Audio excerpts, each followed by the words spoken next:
একটি হলো আমরা তো বলেছি যে আমরা এই স্পষ্ট এই প্রশাসনের যে অবস্থাপনা এদিকে আমরা দায়ী করছি এবং অল্প প্রশাসনের অবশ্যই ব্যর্থতা হয়েছে, কারণ দীর্ঘক্ষণ পেটানো হয়েছে, অনেক অনেক সময় ব্যাপী। কারণ যখন ধরা হলো তখন আপনার সোশ্যাল মিডিয়ার অগ্রে তাকে দায়িত্ব থেকে তিনি হাত খাওয়ানো হয়েছে, তারপর দ্বিতীয় দফা আবার পেটানো হয়েছে।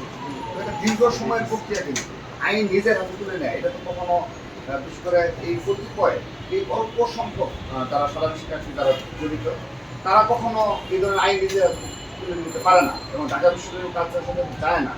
এবং সবচেয়ে বড় বিষয়, আমরা প্রেসিডেন্টে পতন ঘটিয়েছি, কিন্তু 15.5 বছর এই ক্যাম্পাসের প্রতিটি হল, এই ক্যাম্পাসের মাটি সব কিছুতে সন্ত্রাসীদের অভয়ারণ্য ছিল ছাত্রদের।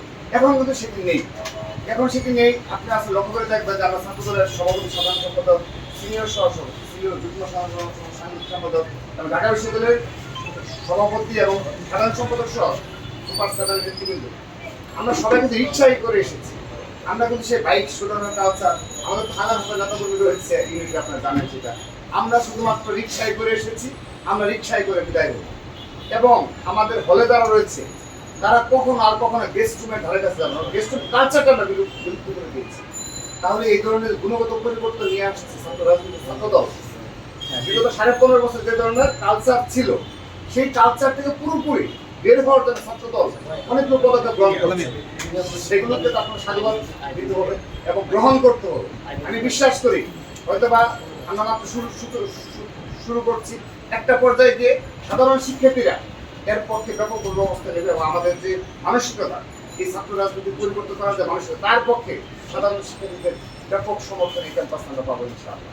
এবং আমরা আবারও কি করছি, ছাত্রলীগের সাবেক পদধারী যারা ছিল তারা সাধারণ শিক্ষার্থীদের ব্যানারে এখন হলগুলোতে অবস্থান করছে এবং তারা সেই পদ থেকে পদত্যাগ করছে।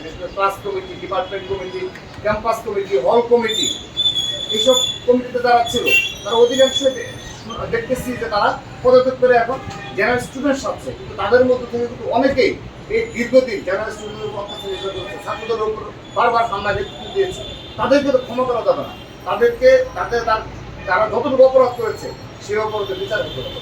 তা না হলে এই জালাল আহমেদ যেভাবে ইতুফাদ্দারকে হত্যা করলো, ঠিক একইভাবে দেখবেন যে বিভিন্ন হলে তারা আইন নিজের হাতে তুলে নেবে এবং ক্যাম্পাসে যে বিরাজনীতি করার যে একটা প্রক্রিয়া, সেখানেও তাদের কিন্তু সর্বাগ্রে একটা অংশগ্রহণ রয়েছে।